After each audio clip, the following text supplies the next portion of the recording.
Thank you for joining us tonight. My name is Kelton Wells, Executive Producer of Politics and Public Affairs here at PBS Utah. We're interrupting our normal programming to bring you live coverage of Governor Spencer Cox's 2025 State of the State Address. We're doing this in partnership with KUER News. Following the governor's remarks, we will also have a pre-recorded response from Democratic leaders in the Utah legislature. We go now into the Capitol, where it looks like the audience is starting to stand and begin their applause. There you see Governor Cox walking in right now. This is in the House chamber of the Utah Capitol. This is where State of the State addresses have historically been held. You see the governor making his way up to the dais, where Speaker Mike Schultz and President Stuart Adams, President of the Utah Senate, are already standing. We expect the governor will talk about some themes that have been fairly consistent in his speeches recently. He is very focused. And now we go to the Capitol for the governor's State of the State Address. We will now hear the State of the State Address delivered by our Governor, Spencer J. Cox. Thank you. Please be seated. Mr. Speaker, Mr. President, Lieutenant Governor Henderson, Abby, Utah's public servants, and my fellow Utahns gathered here tonight, welcome. I want to start by congratulating and acknowledging the 19 newly elected members of our House of Representatives. Now, please hold your applause until I mention all 19 of them. Representative Auxier, Representative Chevrier, Dominguez, Fiafia, Fitissimani, there we go, I got it right. Representative Coford, Mauga, Miller, Grant Miller and Tracy Miller, Monson, Wynn, Okerlund, Peck, Roberts, Sawyer, Schallenberger, Shepard, Shelley, Thompson, and also our three new senators who I don't need to introduce because they know this chamber very well. Senator Brammer, Musselman, and Stratton, welcome. Let's give them a round of applause.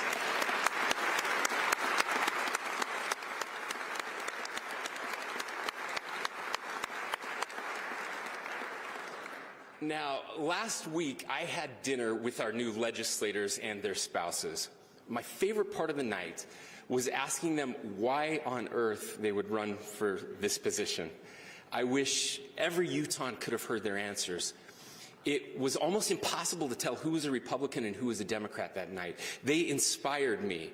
Love is not too strong of a word to describe how I feel about the public servants here tonight and the work you have committed to do for the people of our state. I shared with that I get here, and by your second week, though, you will settle in and instead start to wonder, how on earth did the rest of these people get here? Our time tonight, sorry, some of you took that too personally. Our time tonight is short, and so I'll ask, as in prior years, that you please hold any applause until the end of my remarks, hard as that might be. We are gathered here in the matchless Utah State Capitol overlooking the Salt Lake Valley. I want us all to take a moment and imagine what this valley looked like 180 short years ago. Hard-packed soil, light precipitation, hot summers, frigid winters, limited fresh water, sparse vegetation to sustain livestock, dust storms turned day into night. Early visitors described it as, and I quote, a barren wasteland. It was arid, untamed, and unforgiving. On his journey westward, Brigham Young crossed paths with the famous American mountain man, Jim Bridger, who told him, "Mr. Young, I would give $1,000 if I knew an ear of corn could be ripened in the Great Basin." And then, in July 1847, the pioneers saw this valley with their own eyes. It was so beautiful that one member of the party proclaimed, "Weak and weary as I am, I would rather go 1,000 miles farther than remain in such a forsaken place as this." And yet, almost 180 years later, our Utah desert has pulled off the most miraculous upset. The land has blossomed as promised, and our home has become the envy of the earth and a worldwide destination. We stand on the shoulders of giants. Our ancestors irrigated farms, excavated minerals, built homes and neighborhoods, powered cities, and connected this continent by rail. In the face of adversity, they built. They built here. And my friends and fellow citizens, if there is one thing you take away from my remarks tonight, please let it be this simple refrain: we must build. Scripture and the 60s pop band The Byrds tell us that to everything there is a season and a time to every purpose under heaven. Now is a time for building. And so I'm making this call to all Utahns, whether you live near the red rocks of St. George or the snow-capped peaks of the Uintas, whether you look out over the copper-crowned mountains of the west or the mirrored waters of Bear Lake, to all Utahns in every corner of this state and anywhere in between, in every one of our 255 cities and towns, to Utahns of every race, background, and creed, to the young and the young at heart, we must build. Today, we can renew our forebears' tradition of true grit. Generations of Utah entrepreneurs and leaders have fought through unfavorable conditions and built in the face of cynicism.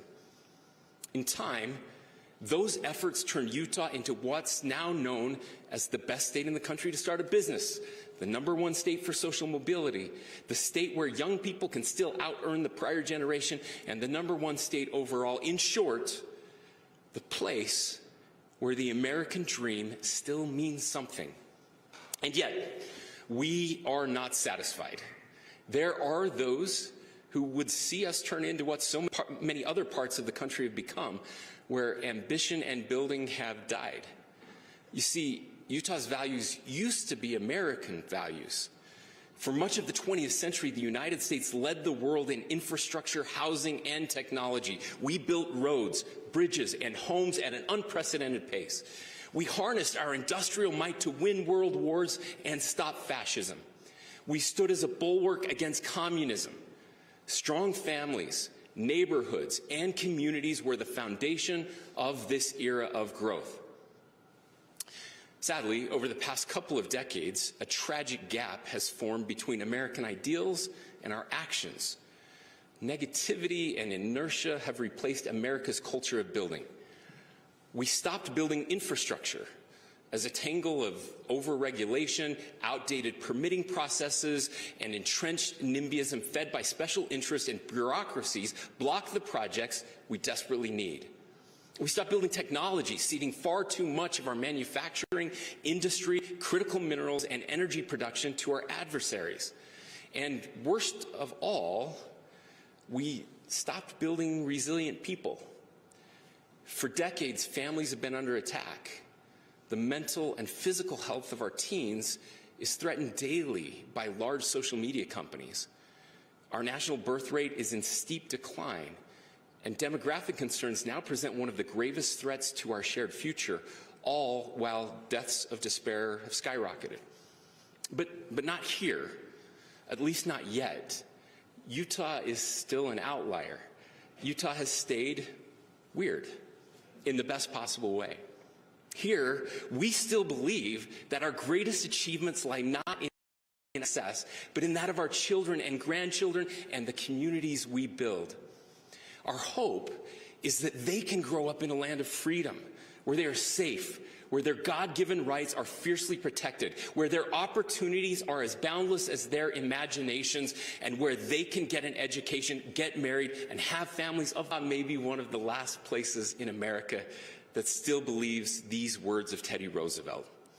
Far better is it to dare mighty things, to win glorious triumphs, even though checkered by failure, than to take rank with those poor spirits who neither enjoy much nor suffer much, because they live in the gray twilight that knows neither victory nor defeat. From thousands of conversations that I have had with Utahns across the state, I know this: Utah is not done dreaming. We're not done doing big things, and we are not done building. Now, some might even argue that we've blossomed a little too much. I often hear valid concerns about our growth. The warnings are stark. One example, a Deseret News headline warned, "Resources of the state unable to support more growth." In that article, experts and civil engineers made it clear that Utah just doesn't have enough water to sustain more growth, and they forcefully cautioned of, quote, "a rebuke by nature and threat of significant loss." Even my special Sanpete County is being overrun. One article noted that because of intense resource scarcity, some farms have shut down and families have moved away. Times, as the media and experts have warned, are indeed bleak. But I guess this is the part where I tell you that the Deseret News headline wasn't from today, but was actually printed in 1942, when our population was 580,000 people. Oh, and that Sanpete County article came from 1867. So, how is it possible that our state added an additional 3 million people, 6 times more than 1942, while also improving the quality of life? And is it possible to do it again? Well, the answer is simple. It's not necessarily easy.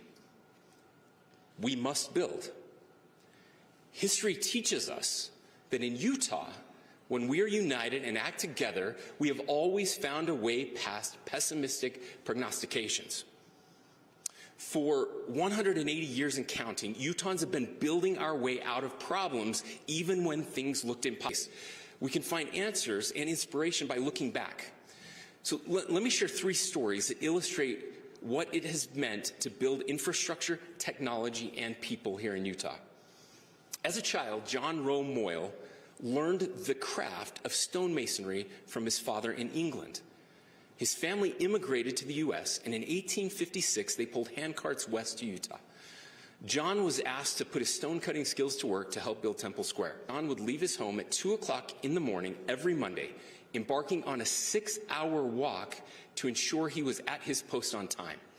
Then every Friday evening, after a full week of work, he would begin the long journey home, leaving at 5 o'clock and walking nearly until midnight to reunite with his family.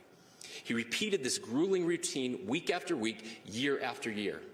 Then one day, John was kicked by a cow. Some of us knows what that feels like. Except this was worse. He suffered a devastating compound fracture of his leg. Without access to medical care, they had no choice but to strap him to a door and amputate his leg near the knee. Undeterred, John carved a wooden leg for himself. Using the wooden leg, he taught himself to walk again. Though extremely painful, he built up his strength and was soon able to make the 22-mile journey to Temple Square every week as he had before. He saw the project completed in 1893. Our state's motto is industry. John lived it, like many generations before us who poured their literal blood, sweat, and tears into building the infrastructure we rely on today. By the way, you can actually go visit the DUP museum across the street and see that carved wooden leg. I almost brought it tonight, but I thought that would be a little weird. So, but only to teach Dan McKay a lesson. When it comes to building technology, it's hard not to think of Philo Farnsworth.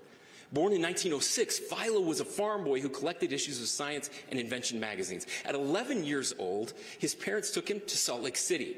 He marveled at the electric street lamps, the steady hum of automobile traffic, and the web of telephone and power lines that connected a modern world. Philo dreamed of building technology that would change the world too. And it seems unbelievable, but at just 14 years old, he stunned his family and teachers by sketching out the basic design for the world's first electronic television system, an idea sparked while tilling fields on the family farm. A year later, tragedy struck and his father passed away. Philo became a primary provider for his family. All of this took time away from his scientific pursuits, but with great perseverance, Philo ultimately turned his ingenious sketches into reality, changing the world forever by creating the world's first fully functional television. Philo built technology not only when it was easy, but when it was hard. We also know how to build great people too. In 1940, Albin and Gunda Borgstrom said farewell to their two oldest sons, Boyd and Clyde, as they went off to serve our country in World War II. As was customary for the time, Mrs. Borgstrom hung a service flag in her window in Thatcher, Utah, a flag with a white field and a red border. 2 blue stars were sewn in the middle. In 1942, she added another blue star for her son Leroy, who joined the military as a medic. The following year, she added 2 more blue stars for her twin boys, Roland and Rulin. They were just 18. She anxiously awaited the return of her 5 boys. In her own words, the nightmare began on March 17, 1944. I answered the door, and there was the Western Union man with a telegram for me.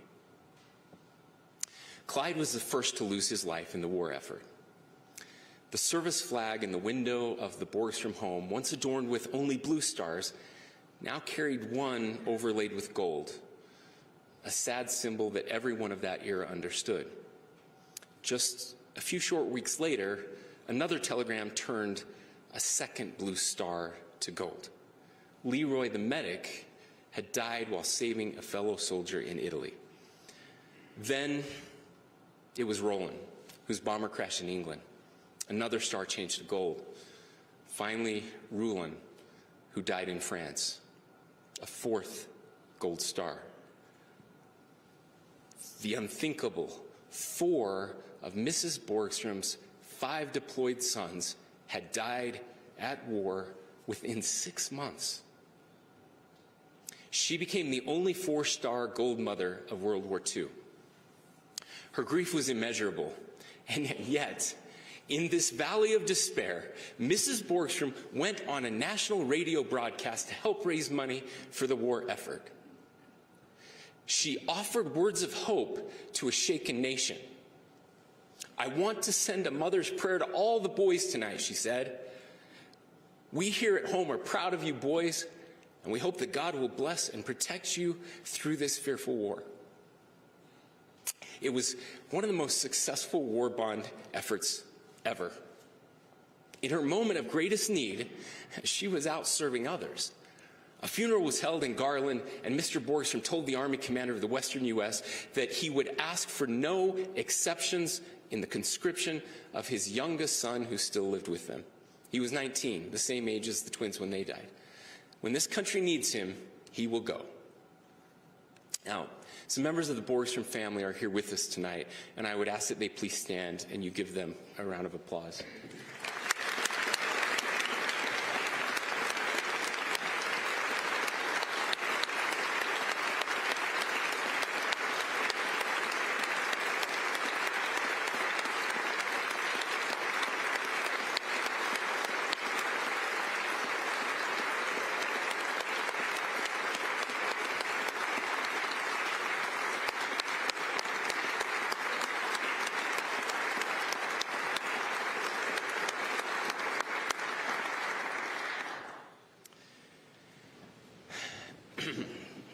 You see, these are the kind of people we build in Utah. Even when life forces us through more than we can seemingly bear, we build. And so today, we are at a fork in the road. We can either press forward with our pioneer spirit, our grit, our industry, and our faith, and build the next great chapter of Utah's story, or we can be washed away in the negative nationwide malaise of dysfunction. But remember this. The blood of John Moyle, Philo Farnsworth, and the Borgstroms is the same blood that courses through our veins.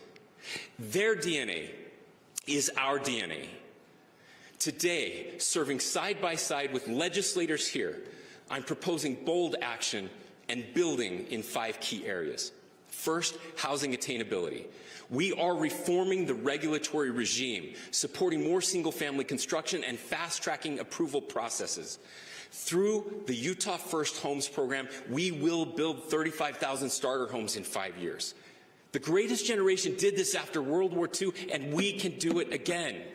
Thank you to Senator Fillmore and Representative White for leading out on what will surely be the defining issue of the next several decades. Second, energy abundance.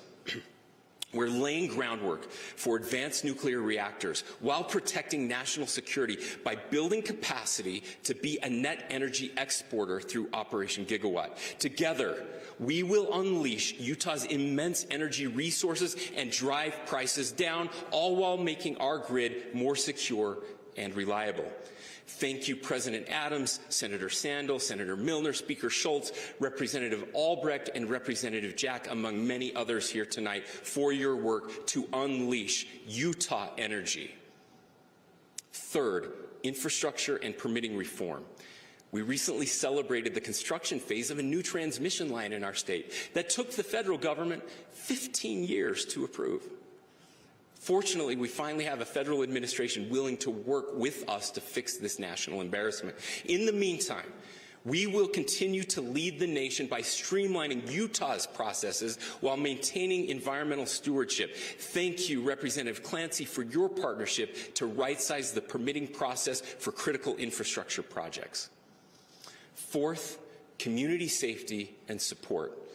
We're implementing public safety reforms that balance accountability with compassion. Our innovative homeless initiatives are showing results. We're demonstrating that we can have both security and dignity, and we are not shy in declaring that is what all Utahns deserve. Thank you, Representative Lisenby, for leading efforts on the issue of public safety. And finally, family strength.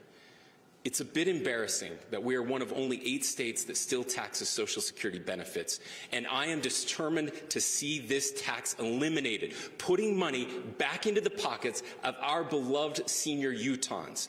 It's time. Check that. It's way past time. I appreciate so many of you who share this commitment to eliminate the Social Security tax. Senator Harper, Representative Brooks, and Representative Christofferson, thank you for your help in this effort. And I am so proud that Utah has led a weary nation in protecting the youngest amongst us by empowering parents who want to shield their children from predatory social media practices. But there is more that must be done. We must rethink data privacy and portability. So thank you, Representatives Fia, Moss, and Tusher, and Senator Collimore for your continued efforts in this area. And Senator McKell, too. And always remember this truth. When families win, Utah wins. I commit that my administration will do all in our power to unlock the power of building here. But we must never forget, as I stated in my inaugural address 2 weeks ago, that our government is not what makes Utah great. It's our people. Faith, family, and community, moms and dads, husbands and wives, brothers and sisters, friends and neighbors. There never has been, nor will there ever be another replacement. So, mostly, I want to make sure that our government stays off your back and out of your way. If we all do our part, I know that we'll build on the legacy of Utah's best, people like the Borgstroms. Just yesterday, in this very room, the Utah House of Representatives, led by, will rename Highway 102, which runs through Tremonton, and the old Borgstrom family farm in Thatcher. It will soon be known as the Borgstrom Brothers Highway.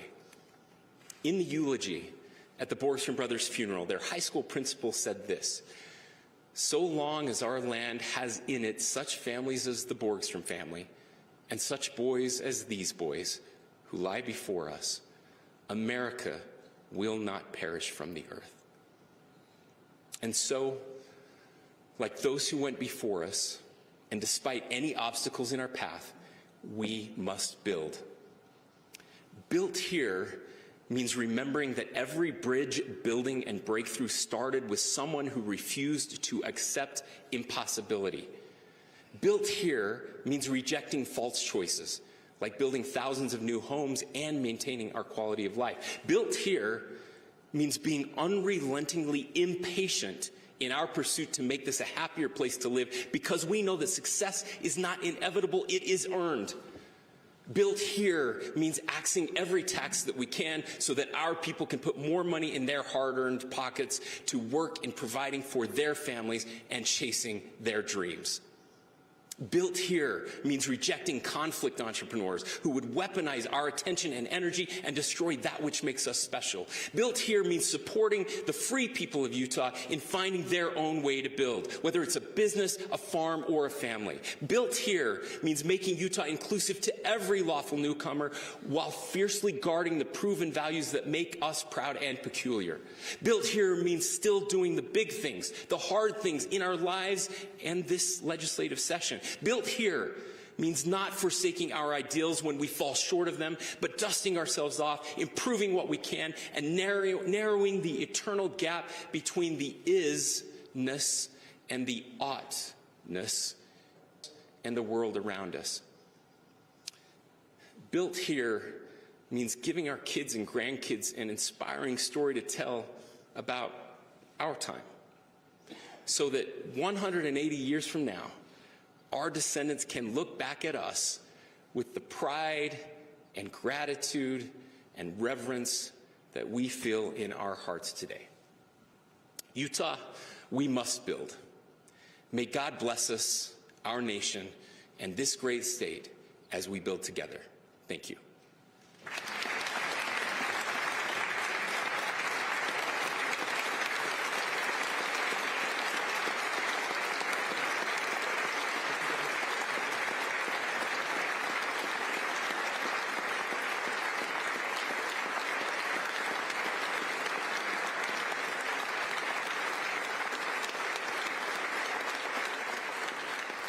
If you're just joining us, this is live coverage from PBS Utah and KUER News of Governor Spencer Cox's State of the State address. We are interrupting our normal programming to bring you this special coverage online and over the air on television and radio. We now turn to a pre-recorded message from Democratic leadership in the Utah House and Senate for their response to the governor's address.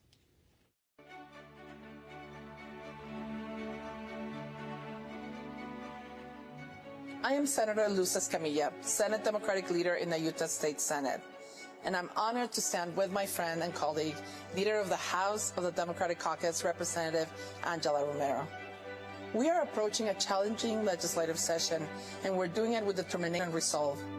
We remain committed to protecting the rights and dignity of all Utahns,